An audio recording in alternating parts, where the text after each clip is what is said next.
warahmatullahi wabarakatuh. Kami dari kelompok 7 akan mempresentasikan mengenai hasil kerja kami dalam materi peta konsep ekonomi makro dalam mata kuliah pengantar teori ekonomi. Untuk itu, izinkan kami untuk memperkenalkan diri.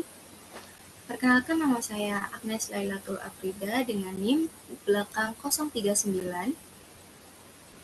Saya Anggrilia Putri Azara dengan NIM belakang 242. Saya Roro Alia Danesa Indarto dengan 3 NIM belakang 252. Di sini, kelompok kami akan membahas mengenai poin-poin materi tersendiri ada 5, yaitu yang pertama ada penjelasan ekonomi makro, kedua permasalahan ekonomi makro, ketiga kebijakan ekonomi makro, keempat keseimbangan sektor ekonomi makro, kelima alat pengamat kegiatan ekonomi makro.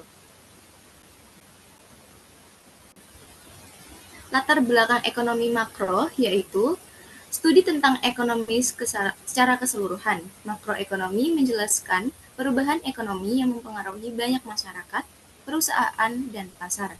Ekonomi makro dapat digunakan untuk menganalisis cara terbaik untuk mempengaruhi target-target kebijaksanaan, seperti pertumbuhan ekonomi, stabilitas harga, tenaga kerja, dan pencapaian keseimbangan neraca yang berkesinambungan. Lalu, penjelasan ekonomi makro didefinisikan oleh Bapak Sadono Sukirno, yaitu makroeconomics adalah cabang ilmu ekonomi yang mempelajari tentang kegiatan utama perekonomian secara komprehensif atau menyeluruh terhadap berbagai masalah pertumbuhan ekonomi. Di sini ada permasalahan ekonomi makro yang dibagi menjadi 3 negara, yaitu yang pertama ada masalah pertumbuhan ekonomi. Pertumbuhan ekonomi yaitu kegiatan dalam perekonomian yang menyebabkan barang dan jasa yang diproduksi dalam masyarakat bertambah. Pertambahan potensi memproduksi kerap kali lebih besar daripada pertambahan produksi yang sebenarnya. Dengan demikian, perkembangan ekonomi adalah lebih lambat dari potensinya.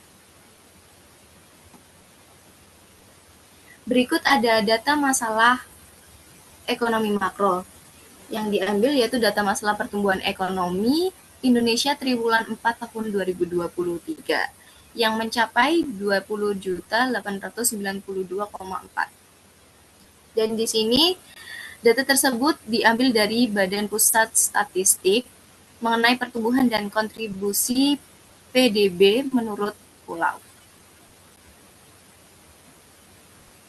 Selanjutnya ada kedua, yaitu masalah pengangguran. Pengangguran adalah suatu keadaan di mana seseorang yang tergolong dalam angkatan kerja ingin mendapatkan pekerjaan tetapi belum mendapatkannya. Apabila keadaan pengangguran di suatu negara sangat buruk, maka akan terjadi kekacauan politik dan sosial yang menimbulkan efek buruk terhadap kesejahteraan masyarakat.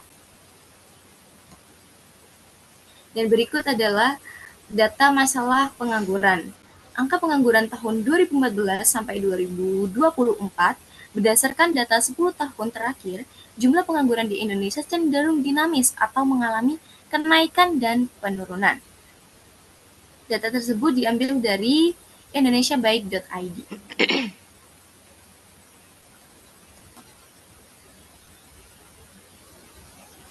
Yang ketiga adalah masalah inflasi. Inflasi dapat didefinisikan sebagai suatu proses kenaikan harga-harga yang berlaku dalam perekonomian. Inflasi menimbulkan beberapa akibat buruk kepada individu, masyarakat, dan kegiatan perekonomian secara keseluruhan. Salah satu akibat dari inflasi adalah cenderung menurunkan taraf kemakmuran segolongan besar rakyat. Berikut adalah data masalah inflasi, perkembangan indeks harga konsumen Januari 2023, di mana inflasi ke tahun tertinggi dan terendah di 90 kota. Pada Januari 2023, terjadi inflasi tahun ke tahun sebesar 5,28%, dengan indeks harga konsumen atau IHK sebesar 113,98. Inflasi tahun ke tahun tertinggi terjadi di Kota Baru, sebesar 7,78% dengan IHK sebesar 119,97 dan terendah terjadi di Sorong sebesar 3,23% dengan IHK sebesar 112,02.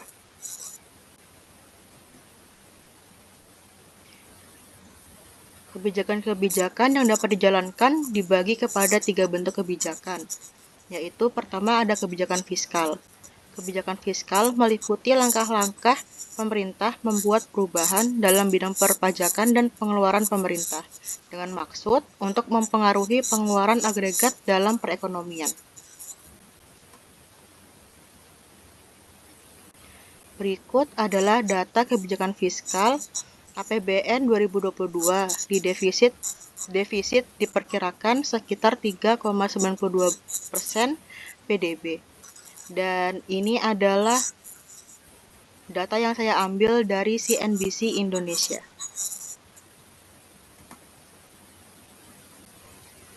Lalu kebijakan ekonomi makro selanjutnya ada kebijakan moneter. Kebijakan moneter meliputi langkah-langkah pemerintah yang dilaksanakan oleh Bank Sentral untuk mempengaruhi atau merubah penawaran uang dalam perekonomian atau mengubah suku bunga dengan maksud untuk mempengaruhi pengeluaran agregat. Berikut adalah data kebijakan moneter Februari 2022 yang saya ambil dari BTN Property.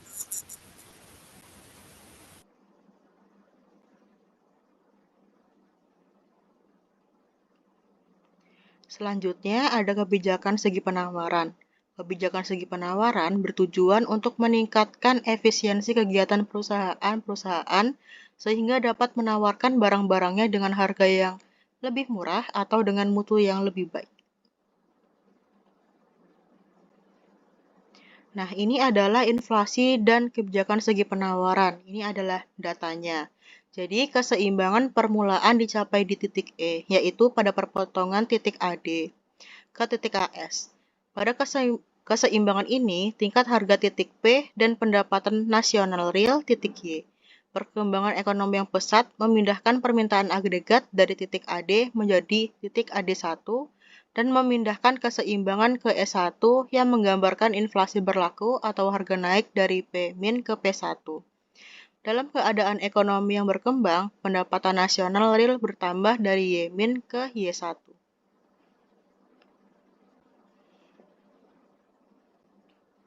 Selanjutnya ada keseimbangan sektor ekonomi makro.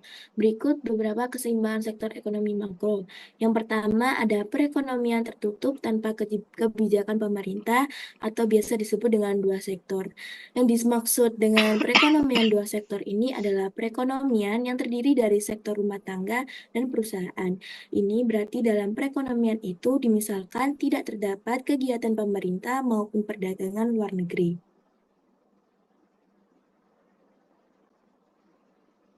Yang kedua, ada perekonomian tertutup dengan kebijakan pemerintah atau biasa disebut dengan tiga sektor.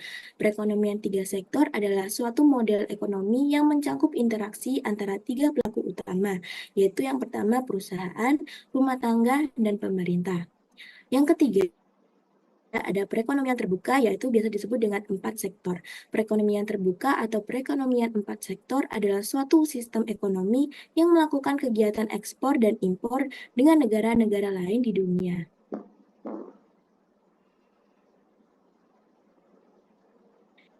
Berikut adalah alat pengamat kegiatan ekonomi makro. Alat pengamat prestasi kegiatan perekonomian atau indikator ekonomi makro diukur dengan beberapa variabel berikut. Yang pertama ada pendapatan nasional. Yang kedua ada penggunaan tenaga kerja dan pengangguran. Yang ketiga ada tingkat perubahan indeks harga atau inflasi. Yang keempat kedudukan neraca perdagangan dan neraca pembayaran.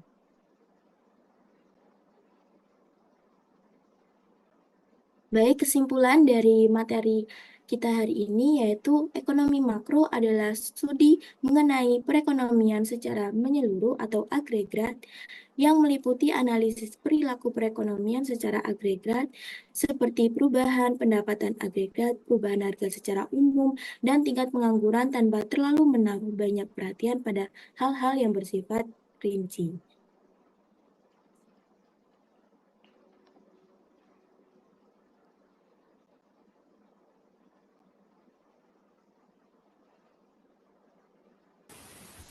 Baik, telah selesai mengenai presentasi dari kami. Terima kasih. Mohon maaf bila ada salah kata. Wassalamualaikum warahmatullahi wabarakatuh.